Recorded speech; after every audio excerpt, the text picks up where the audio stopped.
You know, when it comes to the Baltimore Ravens, excitement usually starts with the big names, quarterbacks, star receivers, pass rushers. But sometimes the real game changers are the ones who fly under the radar. Take Leonte West, for instance. When the Ravens first brought him in, a lot of folks were wondering, what's his role going to be this season? Honestly, on offense, he was buried behind a stacked lineup, so it seemed like his best shot would be carving out a niche on special teams. And man, did he deliver. Tonight, watching West take over punt return duties was like watching a highlight reel in real time. The speed, absolutely electric. The hands secure and confident, no fumbles, no slip-ups.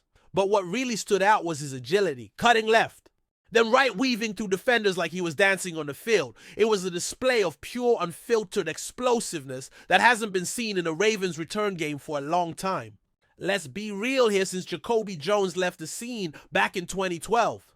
The Ravens haven't really had a consistent game break in return, man. Yeah, there have been guys like James Proche, Devin Duvernay, and Tylan Wallace who took shots at the role, but none brought that true spark. West, he's different. Not trying to compare him directly to Jones because that's a whole other level, but West has that energy and that ability to flip the field in an instant. You might hear people say, oh, it's just preseason. But honestly, every great journey starts somewhere. And West is off to a blistering start that could very well set the tone for this entire season. That kind of dynamic change in field position on punt returns can absolutely turn the tide of a game. And if the Ravens lean into that, West isn't just a part of this team this year.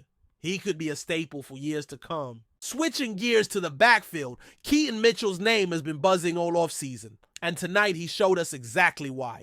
Remember when Mitchell burst onto the scene as an undrafted rookie 2 years ago? He looked unstoppable, fast, sharp, decisive. Unfortunately, injuries knocked him off course last year, and his comeback was a bit shaky. But tonight, he was all the way back.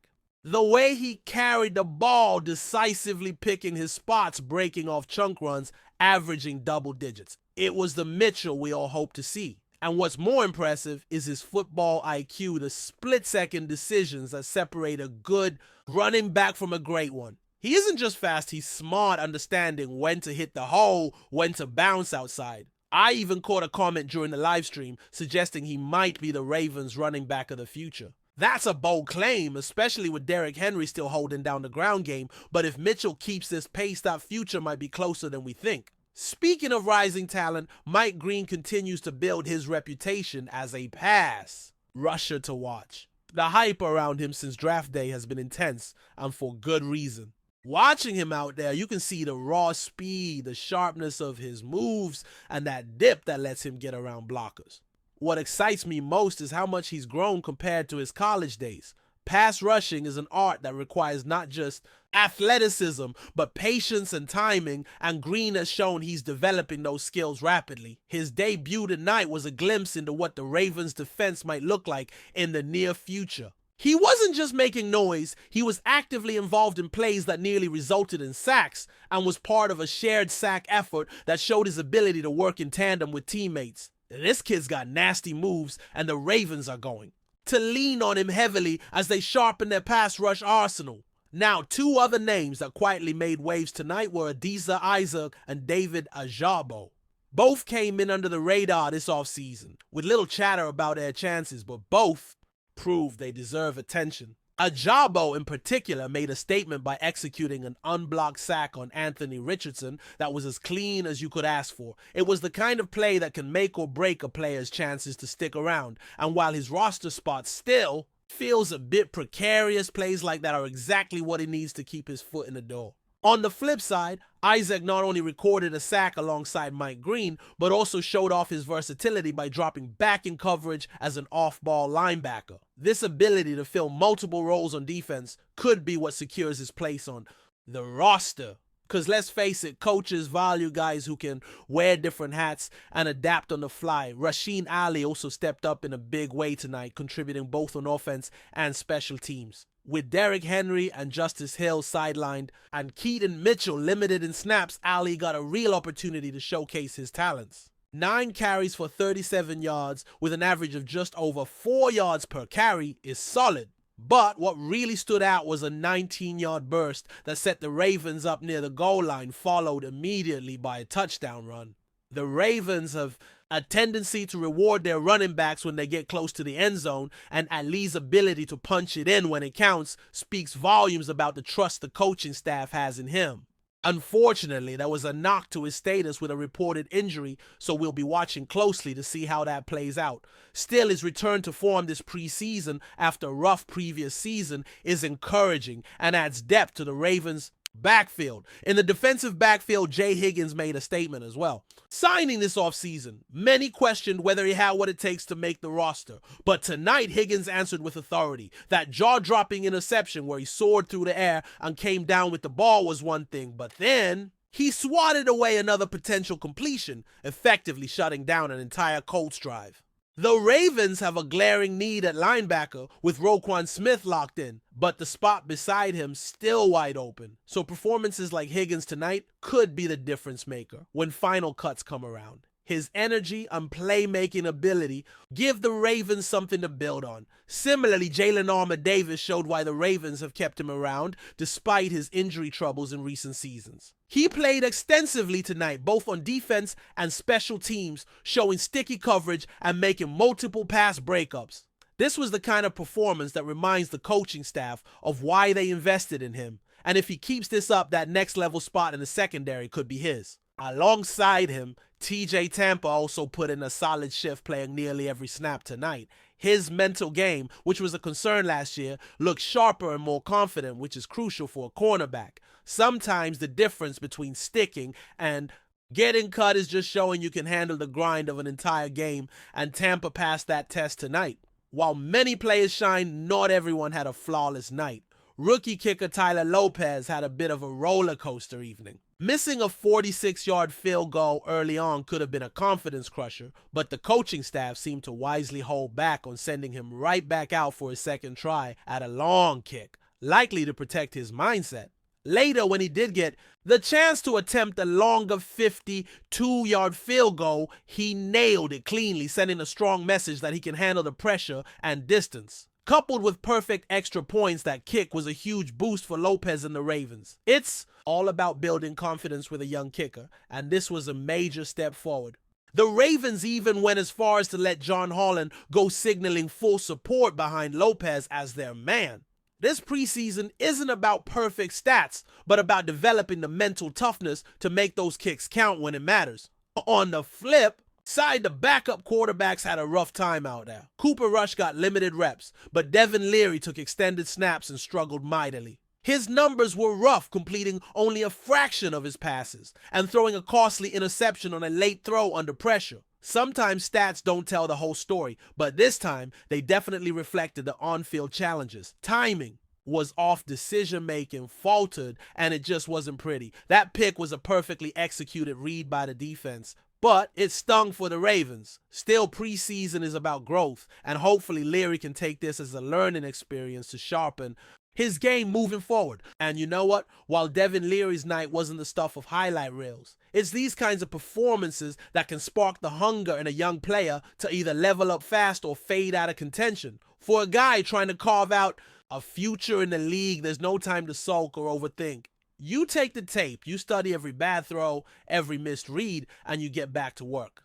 Because that quarterback room is getting tighter, and reps aren't handed out. They're earned. And the Ravens, they're watching everything. Body language on the sideline, how you respond after a pick, even how you connect with your teammates between drives. It all counts. So while Leary had a rough one, it's not the end of the road. It's just a wake-up call. And in a locker room filled with vets and rising stars, that kind of adversity can either sharpen you or sink you. Now, talking about moments that stood out, not just for highlight plays, but for what they mean. There's a lot to unpack with how the Ravens approached this game. First off, the energy was different. You could feel it from the first snap. It wasn't just another preseason game. It was a proving ground.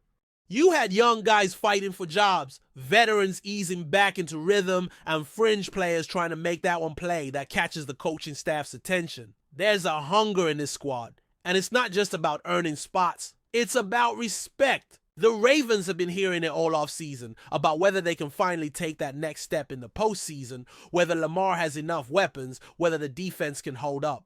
And even in the preseason, you can see the foundation being laid.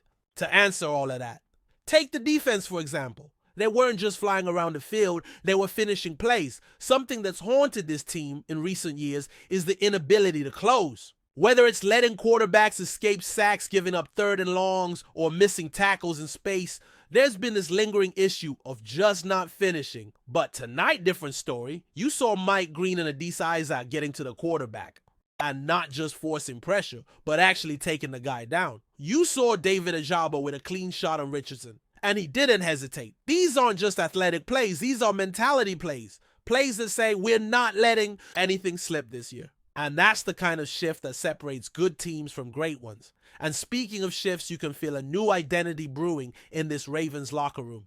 It's not just about defense anymore. This isn't the same team from a decade ago that tried to win every game 17-13. There's electricity now on both sides of the ball. Look at what guys like Leonte West and Keaton Mitchell bring. These dudes aren't just fast, they're dangerous. They can take a short play and turn it into something that flips the momentum of a game. That's the kind of juice that's been missing for a while. And while it's easy to get carried away in the preseason, because these aren't always the starters across the field, football is still football. Speed, execution, and instinct translate no matter who's lining up against you. Let's circle back to the special teams for a second, because it's clear that this part of the game isn't being treated like an afterthought anymore. For years, it's been this silent struggle for the Ravens. Missed opportunities in the return game, shaky field goal attempts, lack of consistent field position advantages. But now there's a real sense of purpose again. Leonte West injecting life into the punt return unit, Rasheen Alli nearly breaking one on a kickoff, Tyler Loop shaking off an early miss and then drilling a 50 Toyota. That's the kind of tone setting that can change a team's trajectory. Special teams isn't glamorous. It's not the part fans usually rave about. But the teams that win close games, they're the ones who treat special teams like a weapon, not an obligation. And credit to John Harbaugh for that, because he's been preaching this stuff for years. He knows how important the third phase is, and now it seems like the players are starting to take ownership of it again. When a guy like Leonte West gets a shot and runs with it, literally and figuratively, it motivates everyone else. When Tyler Loop gets support after a miss, instead of getting benched or chewed out, that builds confidence. That tells the young guys, hey, we believe in you, now go prove us right. And so far, a lot of these young Ravens are doing just that. Another thing worth noting is the versatility we're seeing across the depth chart.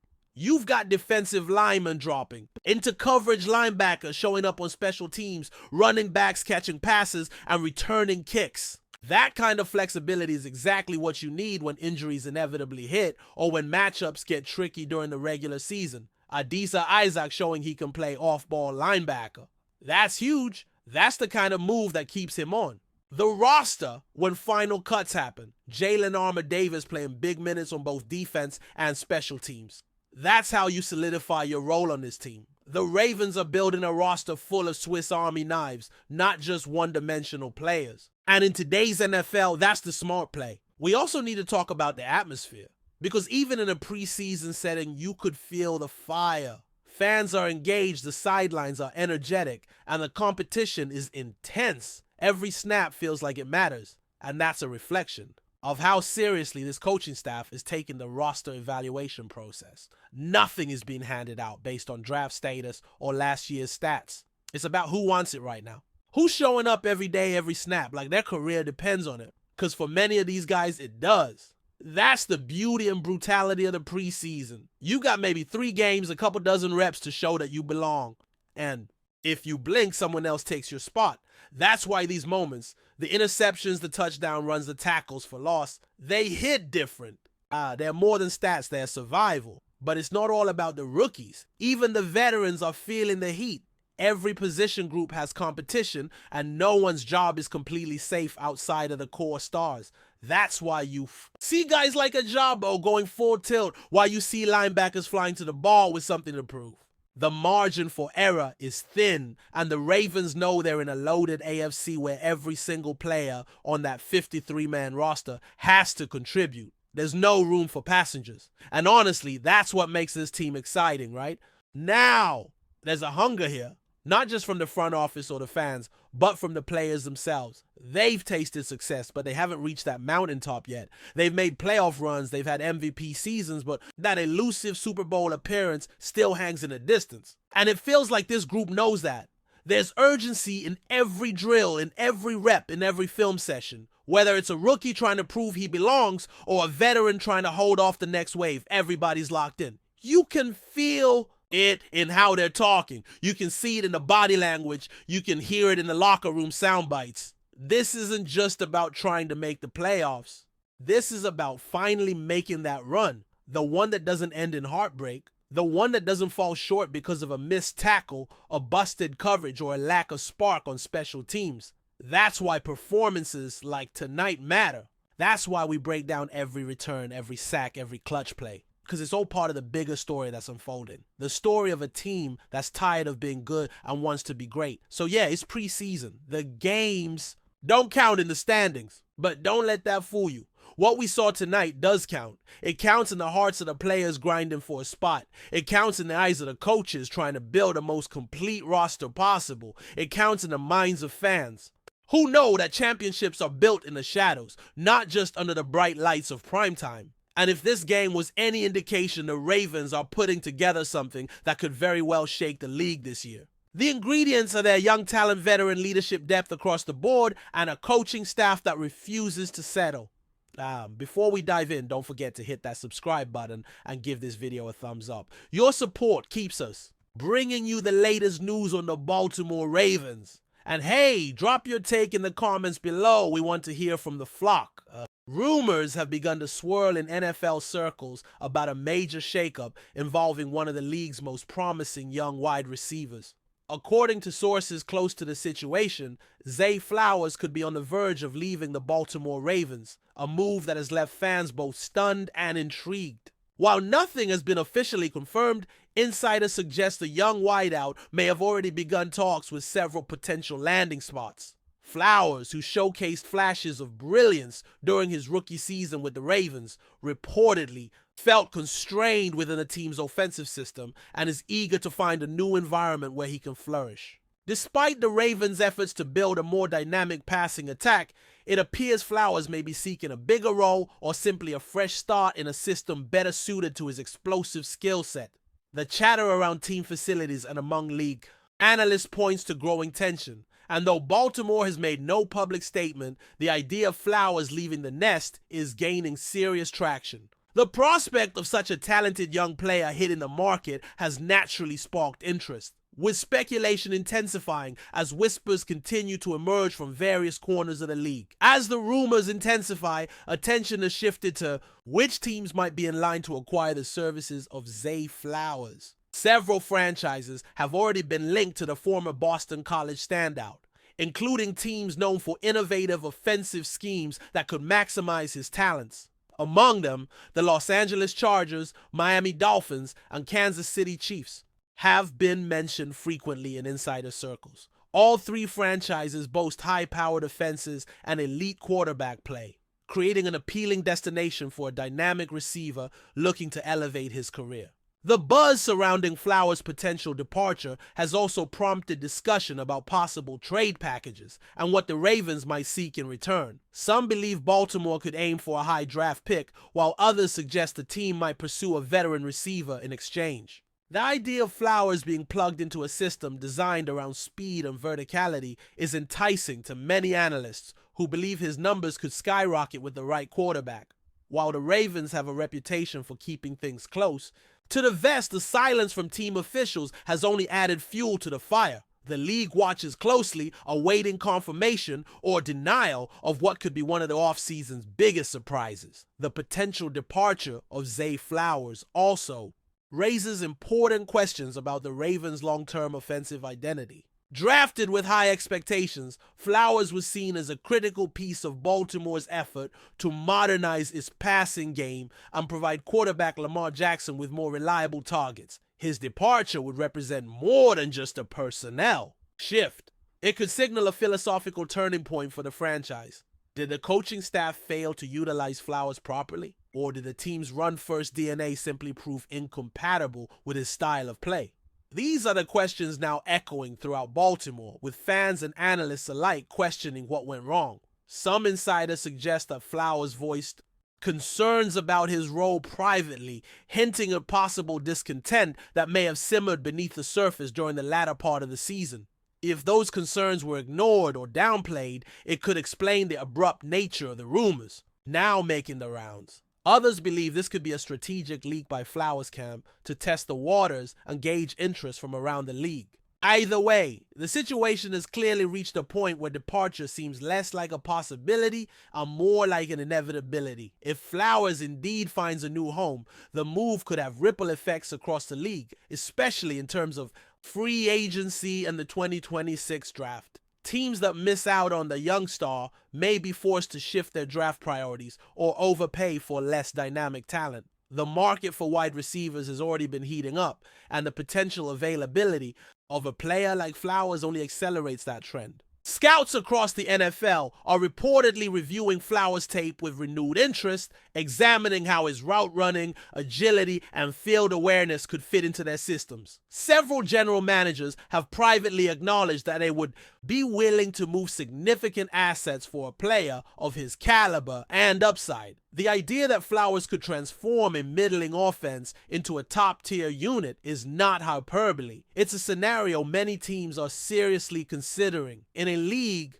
where separation and speed are increasingly valued, Flowers checks all the boxes. The buzz at league headquarters is palpable, and while the Ravens have not made a move yet, executives are bracing for what could be a wild bidding war. The dominoes are lined up.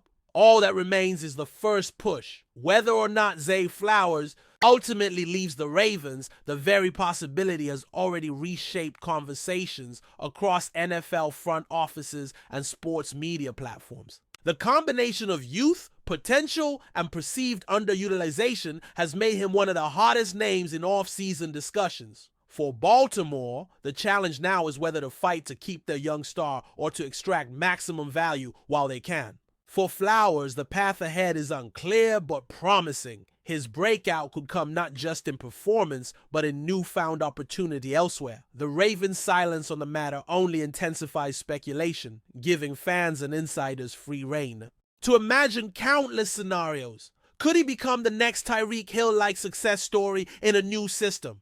Could he elevate a struggling franchise into contention with his explosiveness alone?